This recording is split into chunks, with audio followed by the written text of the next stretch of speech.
எனது அன்னை தமிழை வணங்கி அனைவருக்கும் எனது முதற்கண் வணக்கத்தை தெரிவித்துக் கொள்கிறேன். என் பெயர் ஈசு கவினா, வகுப்பு 4ஆம் வகுப்பு, பள்ளி அக்ஷரா அகாடமி. நான் பேசவிருக்கும் தலைப்பு என் எதிர்கால திட்டம். ஆசிரியராக விரும்புகிறேன். உலகில் புனிதமான இடங்கள் இரண்டு. ஒன்று தாயின் கருவறை, மற்றொன்று பள்ளியின் வகுப்பறை. தாயின் கருவில் உடலை வளர்த்தோம், பள்ளியின் வகுப்பறை அறிவை வளர்த்தோம். அறிவிப்பால் ஊட்டிய ஆசிரியர்கள் தான் இரண்டாம் பெற்றோர்கள், எதிர்கால வாழ்வை வளமாக்கும் சிற்பிகள். முன்னுரை.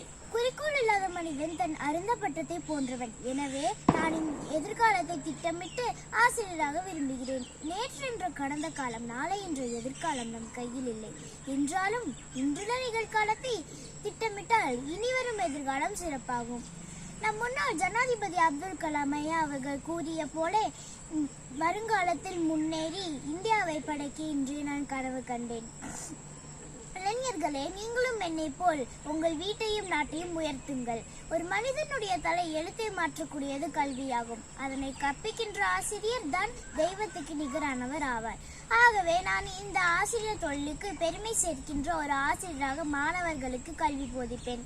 பணம் சம்பாதிக்கின்ற ஒரு தொழிலாக ஆசிரியர் தொழிலை பார்க்கின்ற ஒரு காலகட்டத்தில் மாணவர்களுக்கு தரமான கல்வியை இலவசமாக வழங்குவேன் என்று கருத்துகிறேன்.